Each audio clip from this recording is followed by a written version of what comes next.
And it comes back to the analogies, for example, that car analogy. If we're creating something bespoke, something higher value and charging less for it, or we've got something unique and yet our price is the same as everyone else, what we're signaling, we may say we're better, we're more unique, whatever, but we're signaling with our price, we're the same as everyone else. So we're commoditizing ourselves. Just in very simple terms, if a client was saying, well, I'm working with someone else, a recruiter who said, well, they will do it for a lower price, X percent. If we agree to that, then no matter how hard we've sold, no matter how well we've shown our value in the pitch, and prior to that, no matter how much effort we've put into building our brand, building our reputation, getting to know that client, sharing our expertise, we devalue all of that by saying we're the same as someone else.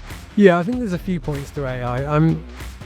I don't get swept up in AI. Obviously, it's incredible what it can do, but it's also amazing how quickly AI has been commoditized. So yeah, all of these tools that are coming out, they're available to every recruiter.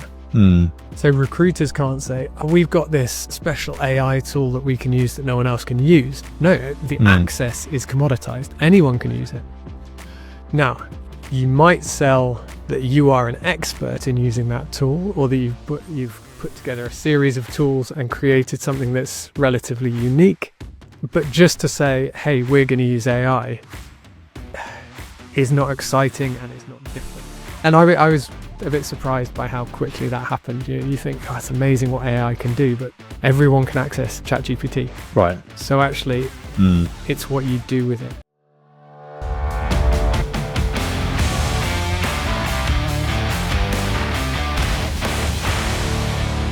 Welcome back to another episode of The Staffing Ring.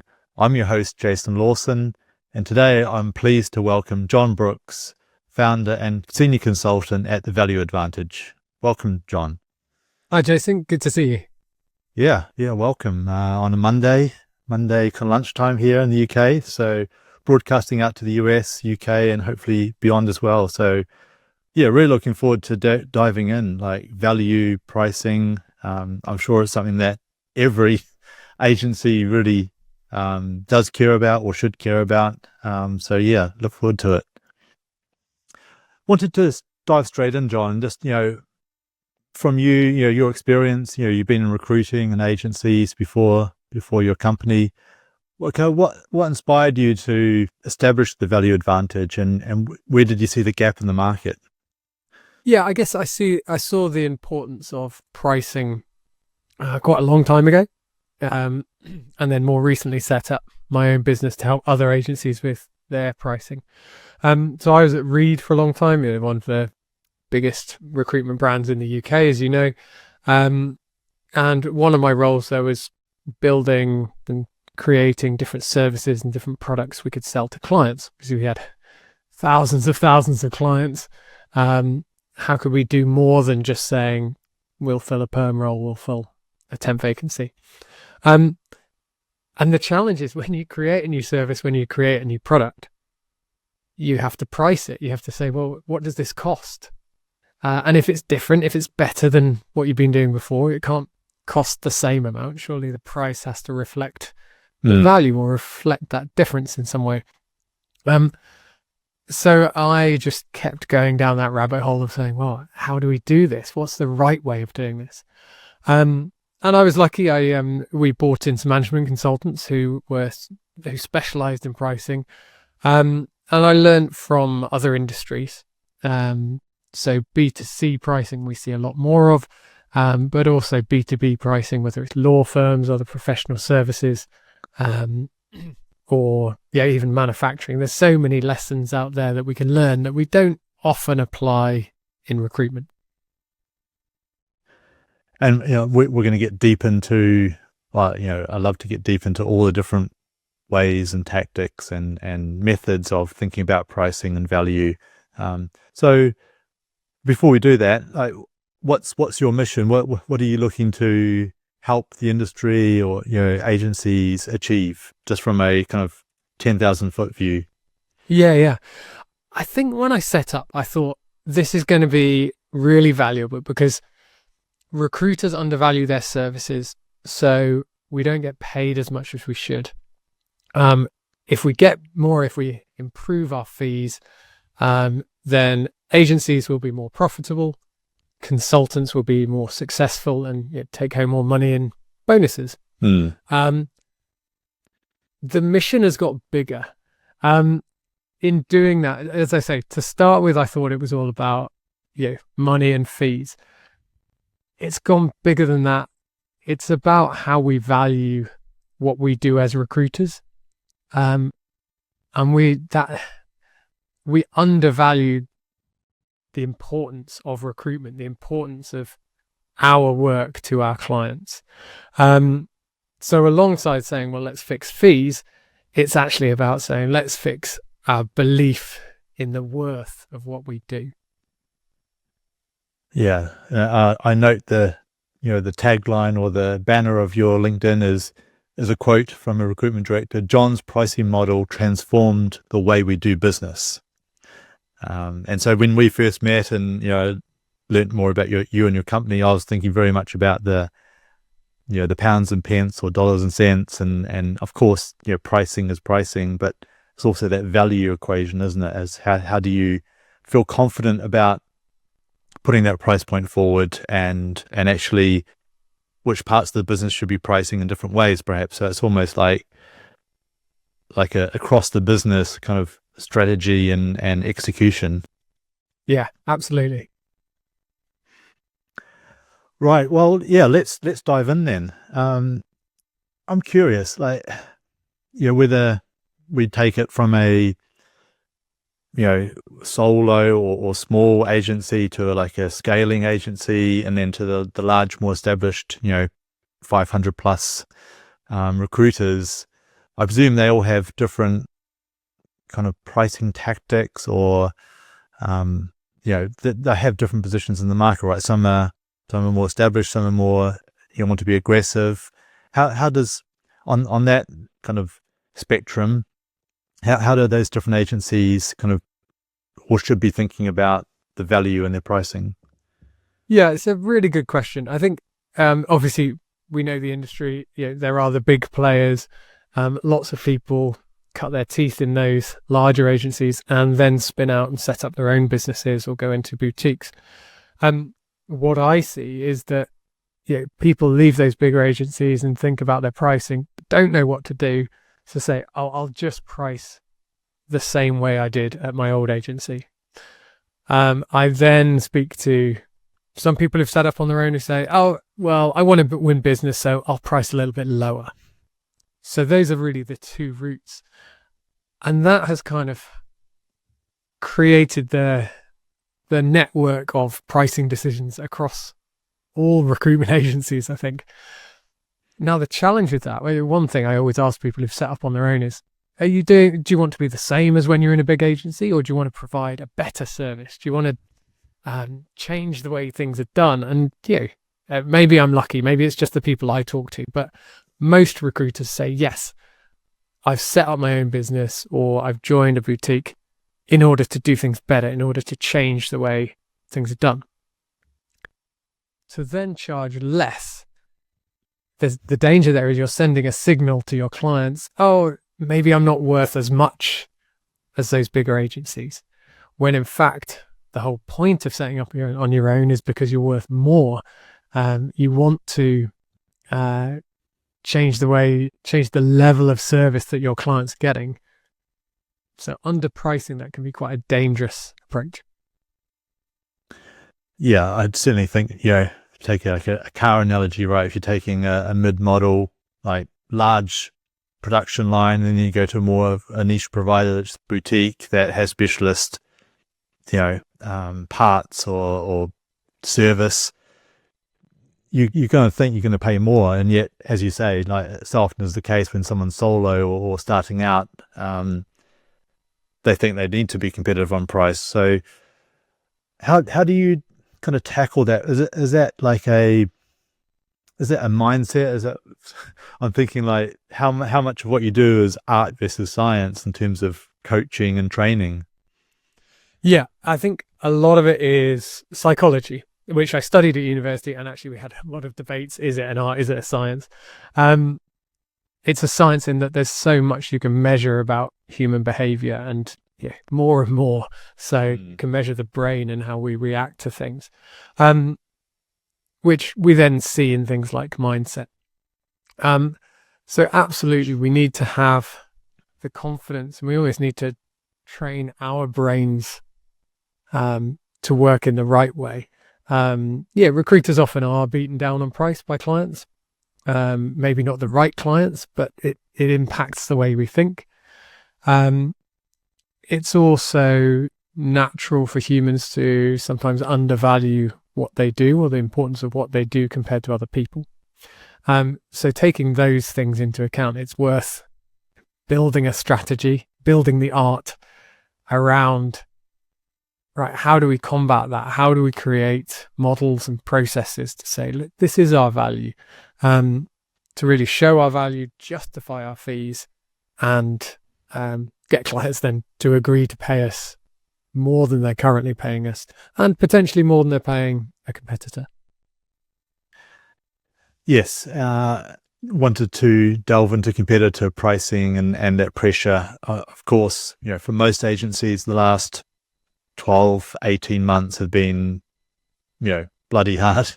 And of course, winning new business and getting new placements is, that whole business development muscle is a real focus. So, a lot of agencies will be thinking, well, I'd rather have some food on the plate, even if it's not quite, the value or price that I would normally expect. And then there's obviously a lot of competition in the market.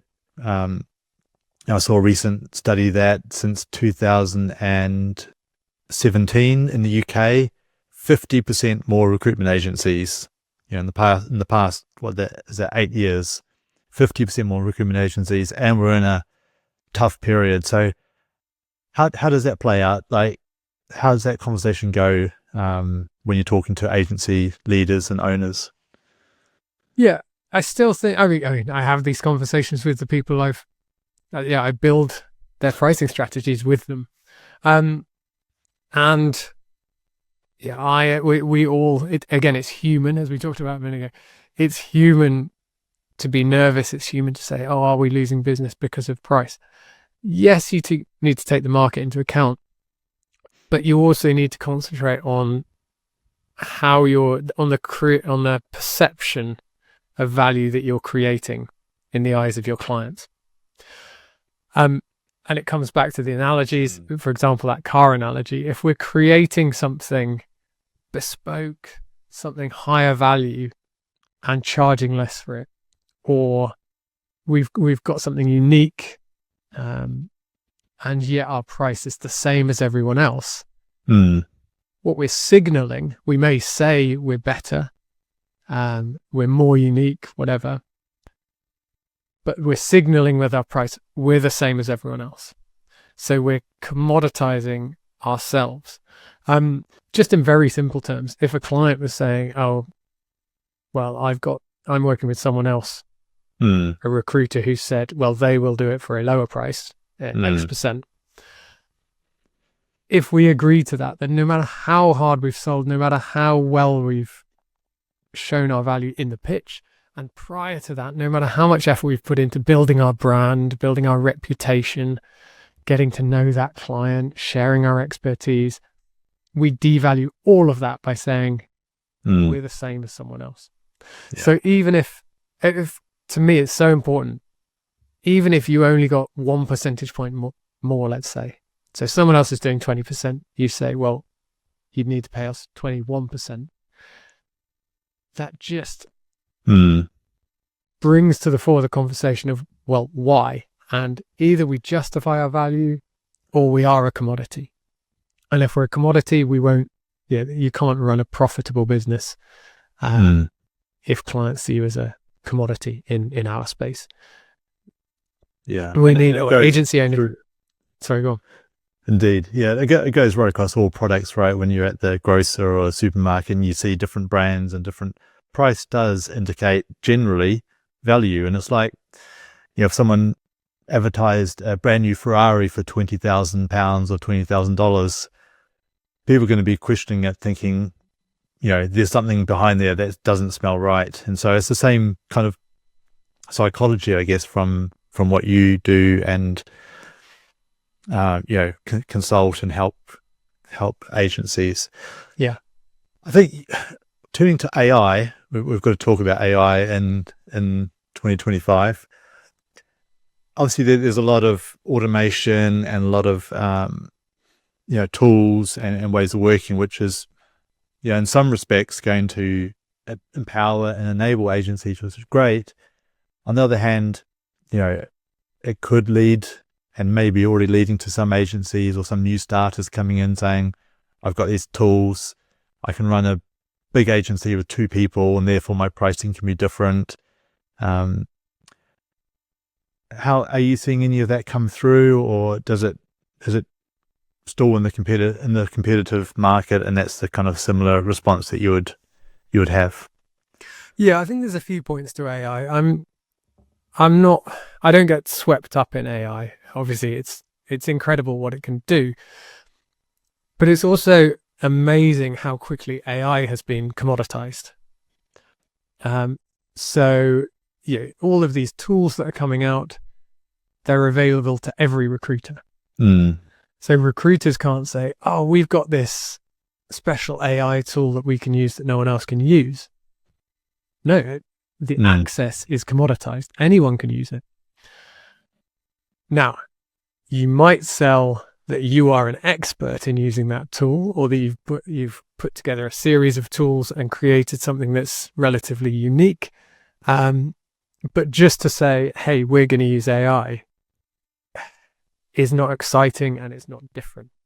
And I was a bit surprised by how quickly that happened. You think, oh, it's amazing what AI can do, but everyone can access ChatGPT.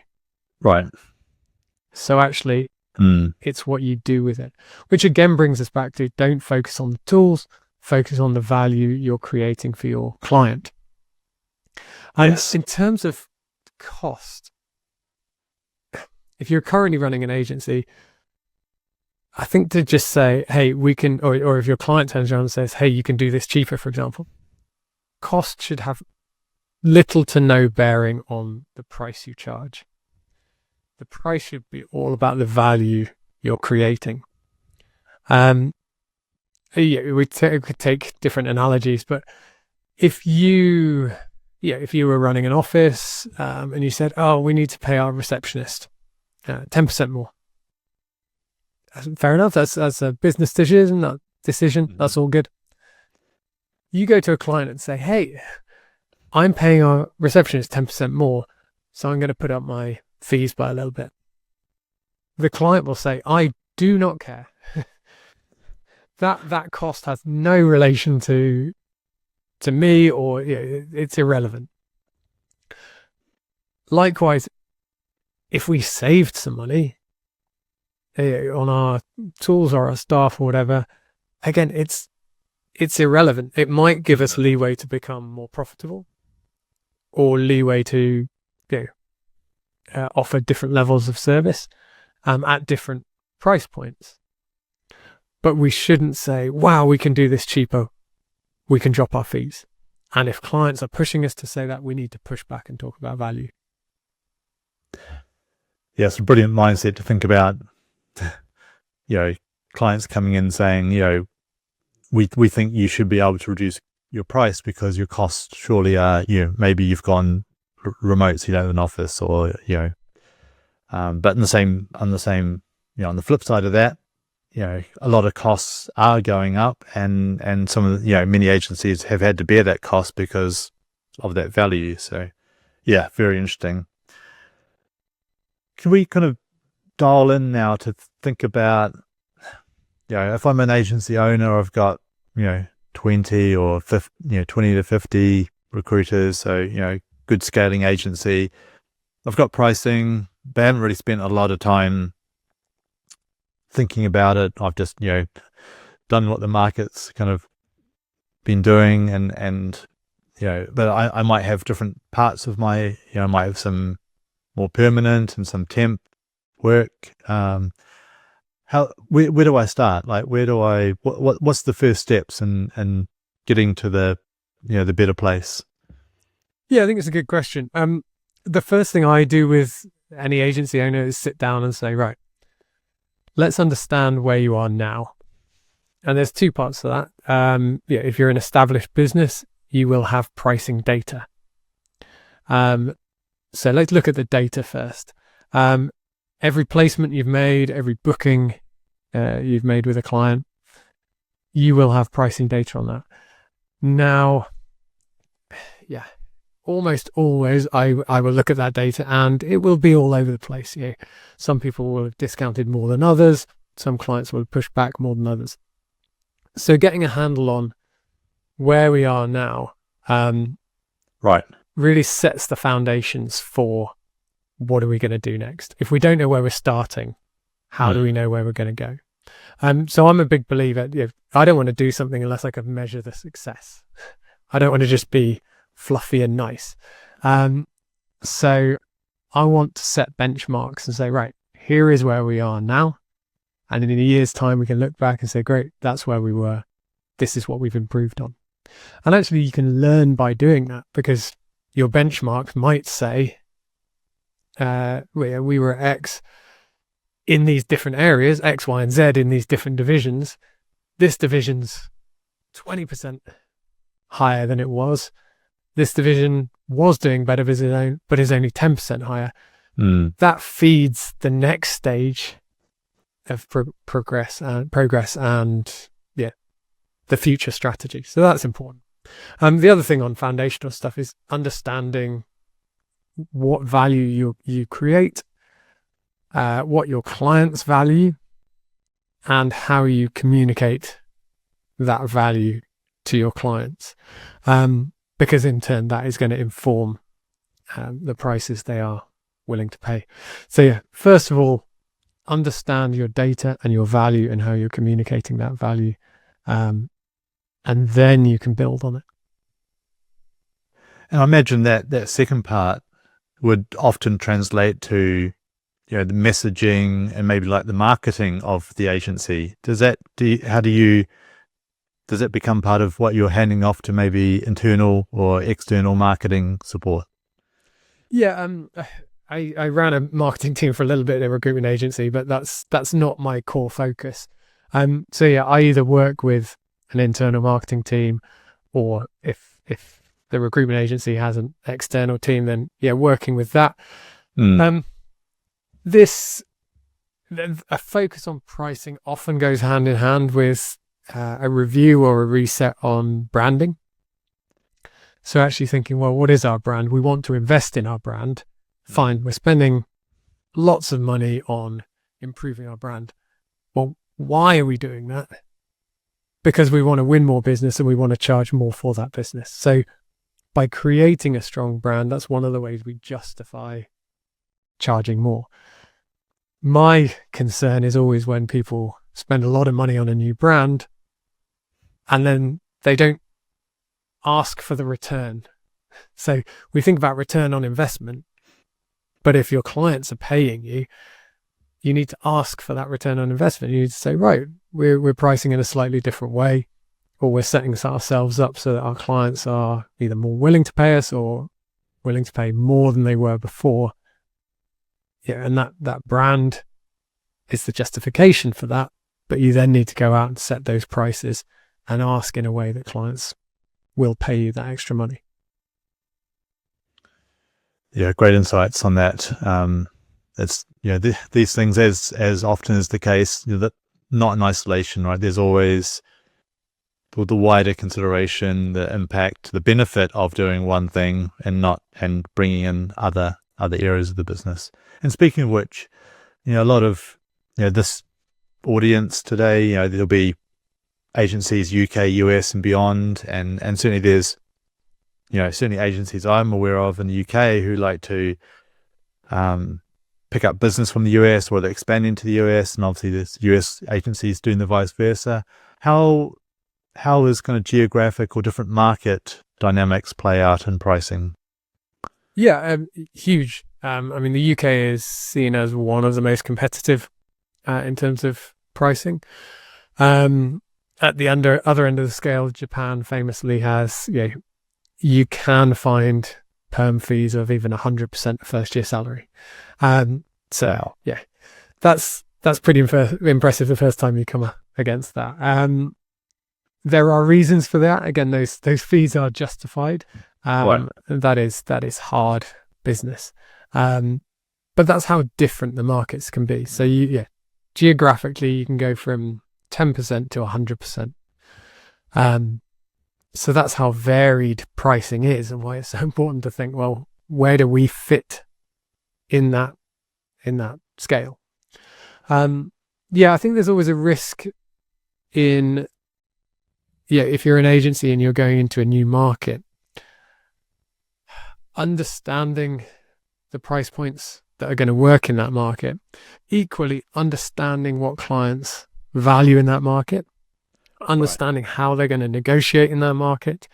And if you get the right pricing model, and one thing we haven't talked about yet is getting feedback on your value and your price. So the danger with how we often go to market in recruitment is we say, oh, here's a one-size-fits-all service. Yeah, you've got a perm vacancy, I'll fill it. And we say that to everyone. You only get a binary yes or no. You're not getting any feedback. Was it you were too expensive? Was it that you didn't come across well enough? Was it there's 1,000 reasons, you don't know any of them. Yeah. If you can create a conversation around value, then you get feedback. And once you've got that feedback loop, whether it's a geographic new market or even your current market, picking up on what your clients are willing to pay for but not willing to pay for means you can keep tweaking your tactical pricing within your strategic approach. And again, that's going to put you further ahead of your competitors rather than a commodity trying to match your competitors. And that really sort of indicates that kind of transactional, like just try and win a placement versus a strategic, get to understand either the market or the customer or both, of course. And so I can imagine like a lot of those conversations are going to be starting from, hey, Jon, tell me about your business. I'm wanting to learn and understand, and it's almost not about price to begin with. It's just very much about understanding what are their pain points, what are their growth, projections of headcount, what have they, where have they had pain before in terms of recruiting. So really thinking about that whole solution to their problem, and that starts to then lead to value and then price. Is that kind of how you can absolutely coach people as well? A client has to trust us with their business. And the challenge with a service like recruitment is they can't see or they can't experience working with us until they start working with us. But we have to agree the fee before they experience working with us. So how we build trust prior to setting our price is really important. So as you say there, it's getting to know their pain points and showing that we've seen them before, we can solve them, we've solved them for other people, we can bring value. And again, it's thinking, as you say, it's not just about the role. It's about, well, can we help the team? Can we help the department? Can we help the company? Can we help the company in 5-year growth plans? The higher up we can get, the more value we're creating. If we just say I can fill a seat, then it's, that's a little bit of value. If you can say, I can help you hit your £10 million growth target. Right. And the client trusts that you can do that. Then that's really powerful. Then we're talking about, right, how can I help you make £10 million? Our prices, if we're pricing on the value we're creating is some part of £10 million. Our price can be a fraction of that and still be a very healthy fee. Yeah, a nice segue to a question I just had going through my mind actually, in terms of the power and the value of what you do and what you bring. So as you just illustrated, it's not just about that one transaction that you might get 3% more for, but it's more about the overall value that you're providing and the income you're getting in, which then leads to higher annual revenues, which then leads to potentially higher business value and exit value if that's on the roadmap. How is there kind of examples or a case study that not naming names, but where they were and where they got to and the benefit of your work? Yeah, I think so. Perm recruitment is the easier one to look at. Perm Right. recruitment is just a more simple set of processes. As I said at the start, to begin with, I thought it was all about fees, and the extra revenue is really important. So, for example, I've worked with agencies who've improved their fees by 10%, sometimes 20%. One agency was 40%, although that is an outlier. Yeah. But clearly in that example, they were just undercharging massively compared to what their market were willing to pay. They had a huge amount of value to bring to their clients, and they weren't presenting that value, and also they weren't pitching their fees at the right level. But as I say, that's an extreme. Now, on the revenue for a minute, that's really important, because if we keep things really simple, if you make the same number of placements, if you do the same amount of work, but you are paid, let's say, 10% more, that is 10% more revenue, but that revenue is pure profit. Right. Now, if you're an agency owner, you might share some of that with, in terms of bonuses, with the person bringing it in. But you've done the same amount of work and got paid more for it. That is the definition of being more profitable. So just on a revenue and profit basis, that's exciting. And if you're looking towards an exit, for example, if you're looking for investment, or if you're just looking to enjoy running your agency more, and have more profit for yourself, then clearly that's a good thing to do. But as with a few things we've talked about, it's then become bigger than just revenue. So when I've sat down with experienced recruiters in an agency I'm working with, I've said, great, we've taken this out to market now, this new approach. Yeah. How's it going? The feedback, so one word stuck out to me from a year and a half ago. A great recruiter, and she said, it's fun. Now, I wasn't expecting a new pricing approach, in effect, for that to be the number one change. I could see she was billing more, but she said, the experience of sitting down and talking about value with clients rather than haggling over transactional prices, it's just more fun. It's more enjoyable. So there's that kind of higher level motivation that comes with understanding your value and talking about value. Yeah, and it shifts the conversation mindset, right? In terms of you're not a cost line item because there's a cost. You're an investment because there's value. And so again, just leaning into something where the client sees you as a valuable investment. That at the outset must change a lot of enjoyment and fulfillment of the role. How is that client treating you? I think if you asked an average recruiter, how do all your clients treat you? I don't think they'd say, wow, amazingly well, I love working with them all. But actually, we can influence that. Yeah. We can change that relationship. We can change how our clients perceive us. And if they perceive us as more experts, as more valuable, they treat us differently. So the job gets more fun, to put it in systems. Yeah. So looking forward, Jon, the dynamics of pricing, of value, we talked about AI and market dynamics, but are there any other kind of forecasts or kind of trends that you see over the next 12, 18 months where price and value, will be changed or become more important, perhaps? Yeah, I think there's a big split in the market.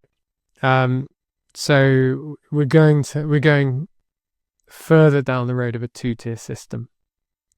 So we're going towards having at the top end high value, consultative, valued recruitment agencies. They know how to articulate their value to their clients. Their clients appreciate what they do, pay well for those services, and the outcome for the client is a great strategic level improvement in how they hire. The other end in the two-tier system is the transactional recruitment, and that's going to be harder and harder. Clients are getting smarter at pushing on price, and if they see those agencies as a commodity, they say, well, I can't see any difference. There's pressure both from clients and there's pressure internally. So someone says, oh, well, I need more business. If all you're doing is transactional, the only lever you can pull is to drop your price. Right. If you're competing against those people and you have no levers to pull, you can't justify your value. You have to follow them. So it becomes a race to the bottom. So people often say recruitment is a race to the bottom. I disagree. I think transactional recruitment is the race to the bottom, but there is another path. So I think what is the forecast is smart agency owners saying, how do we take the right path to create a more profitable, more valued business? So if I'm a smart agency owner, but I feel like my pricing model is just, I am competing, I am discounting. What might be holding me back? Is there like a misconception I have about how to change that? Is there a common challenge that someone like me might have in terms of being brave enough or understanding enough? What would be the top one or two kind of things that are holding me back from making that move? Yeah, it's a good question. I mean, it's not easy. So there is one thing. Someone might just say, look, I can see this isn't right, but it's difficult and I don't know how to change. Obviously, I try and help people through that, either through consulting them or putting out things and sharing ideas and sharing advice. So hopefully that will help a bit. I see quite a few agency owners now trying to build a new pricing model and getting halfway, and I think that's a danger there. They've got 100 things on their plate.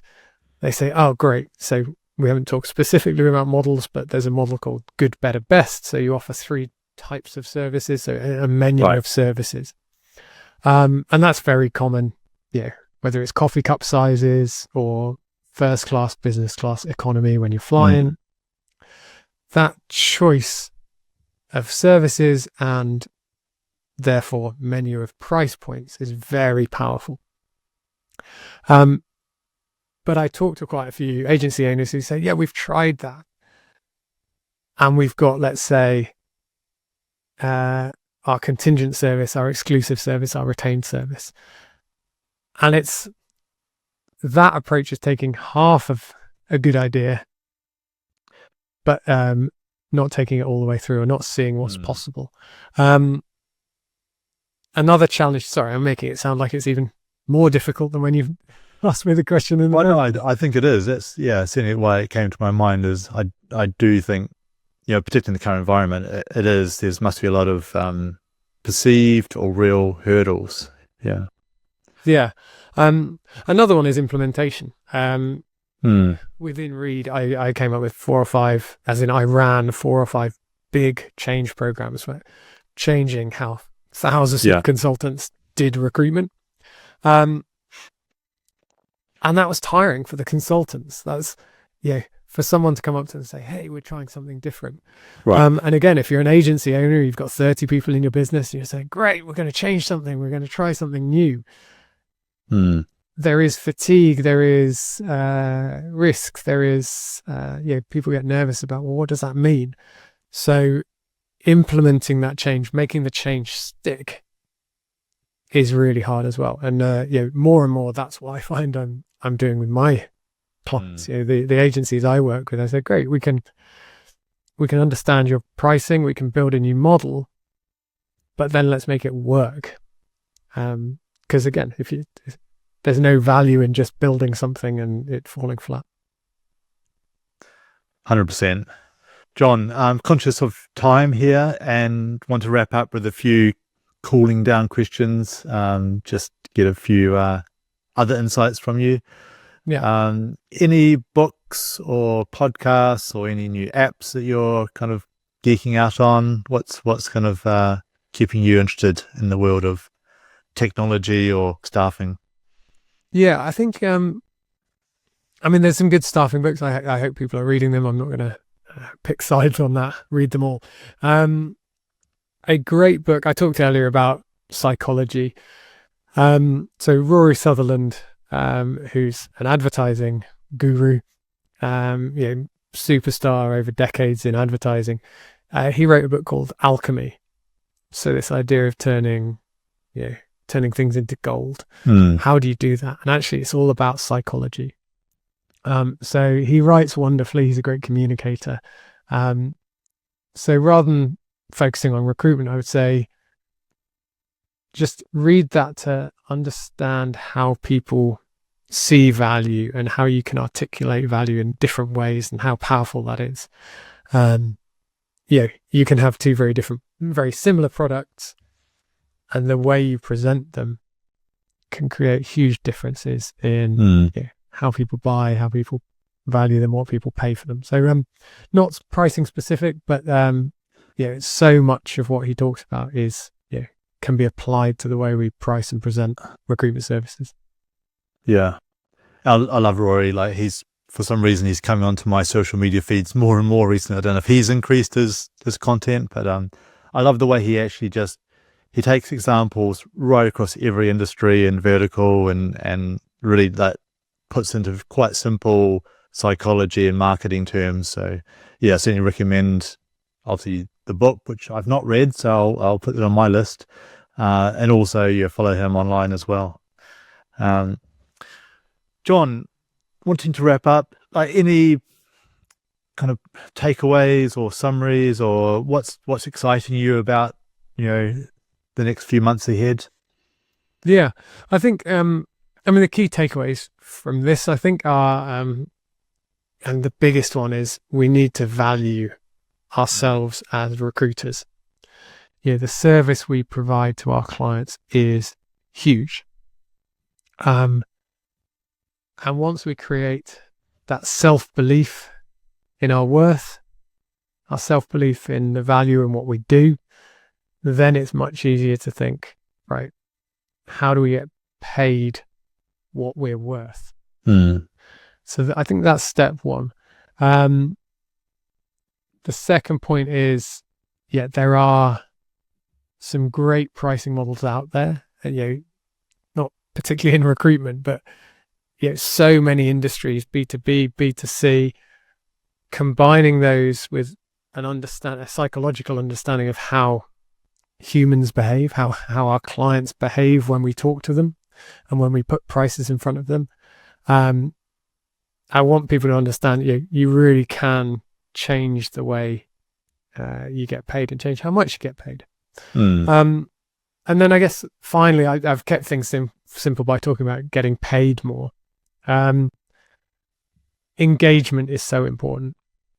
So how is your client engaging with you? Again, does it feel transactional? Is it multi-agency? And that's the bad end of the stick. If we're looking for fun, if we're looking for high valued, if we're looking for respected relationships, then everything we've talked about can also lead to more exclusive business, to getting paid part of the fee up front.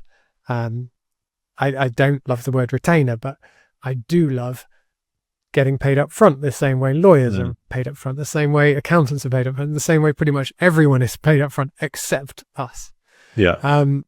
So I'd like to see that being a big change over the next 12, 24 months is how high value recruiters are winning more exclusivity and being paid up front rather than kind of coming across like a no-win, no-fee lawyer.